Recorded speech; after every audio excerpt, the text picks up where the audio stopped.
Comment faire pour regagner en vitalité quand on se sent vidé de son énergie? Assez souvent, on a un travail qui est stressant, des journées assez chargées, parfois des relations interpersonnelles qui sont compliquées et au final, à la fin de la journée, on est juste épuisé. Et la solution qu'on trouve, c'est de se dire « je vais dormir un peu plus et ça ira ». Mais malheureusement, même avec des heures de sommeil en plus, on se sent toujours aussi fatigué. Le souci, c'est que on n'est pas en train d'apporter à notre corps, à notre âme, à notre esprit, les choses qui sont essentielles pour le repos. Car sommeil ne veut pas forcément dire repos.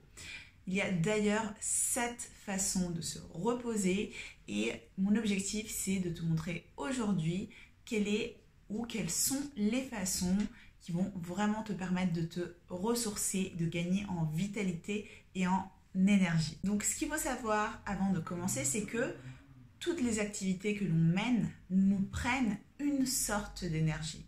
Par exemple, quand on est confronté à notre boss qui nous appelle pour une conversation qui a l'air un peu tendue, eh bien à ce moment-là, il y a une énergie sociale et une énergie relationnelle en plus d'une charge mentale qui vient combler le tout. Et donc là, on est en train déjà de dépenser avant la réunion, avant cette discussion, de l'énergie. Également, lorsqu'on est dans un embouteillage, on est un peu stressé, il y a tout le monde qui klaxonne, on a juste envie de rentrer chez soi, eh bien, on est en train aussi de puiser dans notre énergie émotionnelle et sensorielle parce que finalement, tous nos sens sont actifs. On doit être en train de freiner, d'accélérer. En plus, il y a le son, le visuel. Et finalement, on peut être aussi au travail et on doit résoudre un problème. Dans ce cas, ça va être l'énergie créative à laquelle on va faire appel. Donc maintenant que tout ceci est dit, on va partir sur les différents types de repos pour que vous puissiez identifier quel est le type de repos dont vous avez besoin, mais également quelles sont les clés, les outils, les choses à mettre en place pour regagner cette énergie que vous avez perdue. La première chose est celle-là, plus évidente et celle que l'on fait déjà, c'est le repos physique.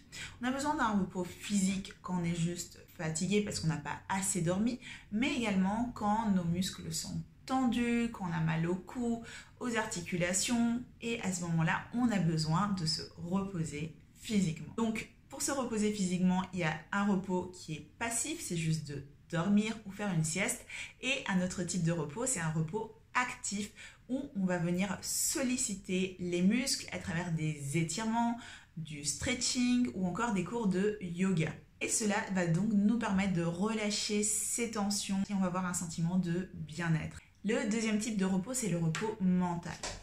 Assez souvent, on a soit des choses du passé qui reviennent en boucle ou même des situations que l'on va devoir résoudre dans le futur qui repassent une et une autre fois dans notre tête. Donc on va devoir couper cette boucle qui nous épuise et nous fatigue mentalement en se mettant des pauses. Donc si on est au travail, se dire je prends 5 minutes juste pour aller respirer. Si on a un parc à côté, se faire une petite balade, mais juste le fait de se lever du bureau, de prendre l'air ou d'arrêter de faire l'activité que l'on est en train de faire, ça va déjà faire une pause dans notre mental pour se concentrer sur autre chose et laisser de l'espace au vide, à juste être là. Une autre astuce pour le repos mental, c'est de noter, en fait, de coucher sur papier, soit les choses que l'on doit faire, parce que c'est une charge mentale, et au lieu de les avoir en tête et de se dire je dois faire 20 000 trucs, juste de prendre un papier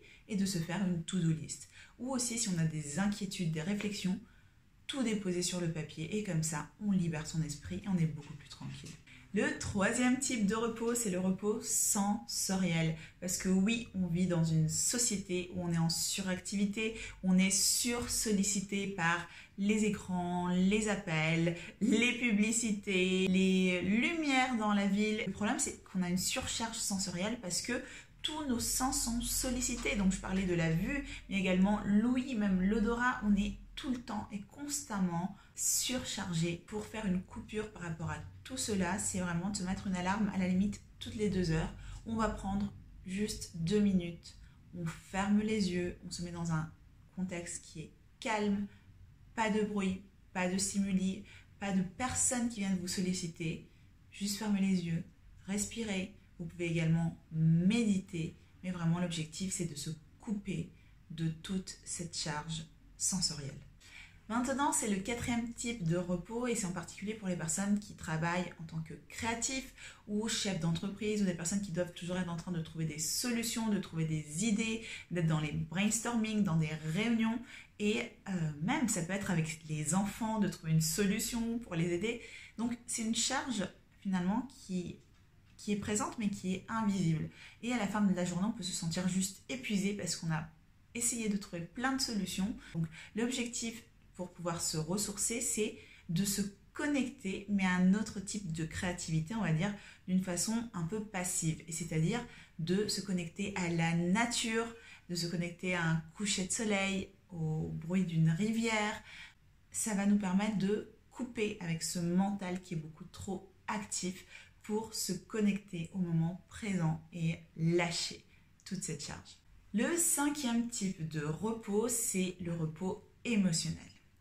Il y a des moments où on a des pics émotionnels, des montagnes russes, beaucoup de fluctuations, beaucoup de choses qui nous atteignent et on se sent vraiment transpercé, on se sent perméable à toutes les choses qui nous environnent.